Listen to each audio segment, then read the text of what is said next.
This season, the Bucs offense is scoring 13 points less per game than in the first two seasons, while gaining 67 less yards per game than 2021. All while Tom Brady currently has a career low QBR of 51. Marcus Spears, tell me this: how much of the blame does Brady deserve, Marcus, for the Bucs struggle? Yeah, a lot more than people are giving him. I'm watching these games, Molly, and I'm not watching these games from an emotional standpoint. And we all were happy to see Tom Brady put together a final drive to win the game a couple weeks ago. But Tom Brady is off target.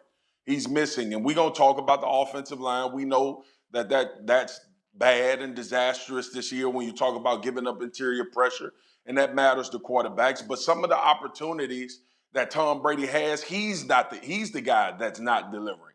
I posted a clip on Twitter a couple days ago. Mike Evans wide open for a touchdown against last week, and Brady just missed it. Threw the ball behind him and down into the ground. We've seen misses.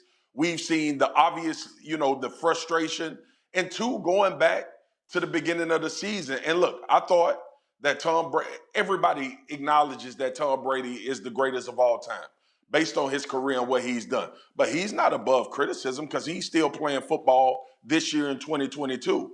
And what we're watching Tom Brady do and struggle with at times and struggle to push the ball downfield, struggle with accuracy, are not things that we have ever grown accustomed to seeing him do. I think mentally, obviously, for obvious reasons, we know mentally he's been affected.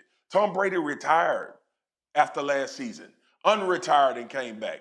The Tampa Bay Buccaneers struggled. They lost players in free agency. They lost players to injury. All of those things are a combination. Tom Brady left for 11 days during training camp.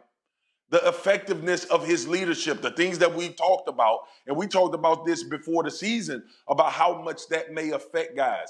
Yeah, we know he's the ultimate leader. His teammates love him, but there's criticism to be given. Now, personal is personal, and you have to deal with what you have to deal with when it comes to certain things that go above and beyond football.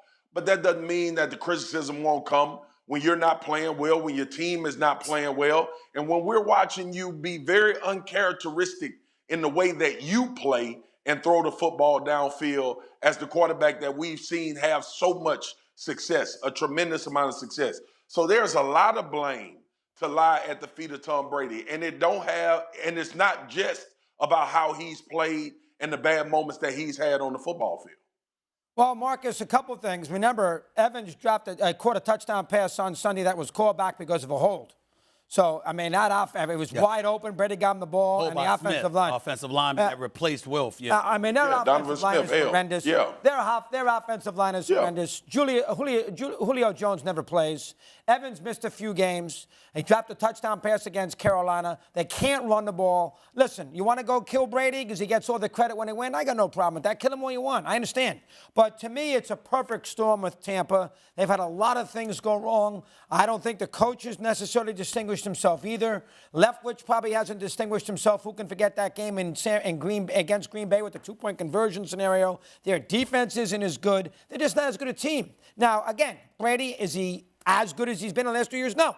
You're 1,000% right. But, he gets some of the blame. He's got to get some of it. He's the quarterback. But I don't think to me, it's a perfect storm of events on this Tampa team. They're just not that good. I mean, at bottom line, they can't run the ball at all. Their defense, and the receivers never play. I mean, I'm going to give him a little break. I think he's going to play next year, and maybe not necessarily in Tampa. They did start the year 2-0, so although I agree with you, 11 days training camp in the summertime, wow, how do you leave? They did start the season with their first 2 wins, so it didn't affect them in Dallas. It didn't affect them in New Orleans to start the season. I'm going to give Brady Brady a break. Is he as good as he was? Probably not. So his game has dropped a little bit, no question, but that team stinks. That is not a big team, so to me, there's blame to go all the way around, myself. It's not that it's not blame to go around, doggy. Neither one of you are wrong, though. It's not that it's not blame to go around, but the buck stops somewhere. The fact of the matter is, if you're Tom Brady and your team looks out of sync, discombobulated, ineffective, damn near impotent offensively, that's on him to some degree. The most of the load falls on his shoulders. Now, in New England, it's more. of an issue with Belichick because we all know you run the shop. You don't want to listen to anybody. You're going to make the final call. You're a leader of men. This is what happens. You've got 8 Super Bowl championships on your resume. You ain't answering to no damn body. You ain't kissing anybody's ring. You want them to kiss yours. But in Tampa, they've kissed Tom Brady's ring and everything else that he has asked them to kiss. They cater to this brother. They acquiesce to this brother. They defer to him. That's why he was able to do things in Tampa he would have never dreamed of doing when he was in New England, because that is just the way that it was. It is not beyond the pale, and I don't want to step out of pocket here because I ain't trying to get in nobody's personal business or their relationships. But when he was going through, he was clearly going through personal issues. That had nothing to do with his teammates or anything like that. And we wish him and his family well. I'm here to tell you something right now. It's just a guess. But if he were in New England, Brady would have Belichick would have looked at him and been like, what that got to do with me? You got work to do. Now, I understand and appreciate what you're going through, but you can deal with that after practice. You ain't going to miss days. You ain't going to skip out on workouts or practice or anything like that. That ain't going to happen. Stephen, I don't think it's beyond the pale to say that would not have happened in New England. So, again, with stuff like that is why I lean towards Tom Brady, because you the man in Tampa, and that's on you. Let me also remind you, Doggy, that he left and went to a wedding during a practice week. But that was Robert Kraft's wedding as well. That's Robert Kraft's wedding. I don't care. By the way, what wedding it was. Was Bill Belichick there? Yes, he was. Was he there? Did he show up to the wedding? Yeah, he was. He was there. Okay. Thanks for watching ESPN on YouTube. For live streaming, sports, and premium content, subscribe to ESPN+.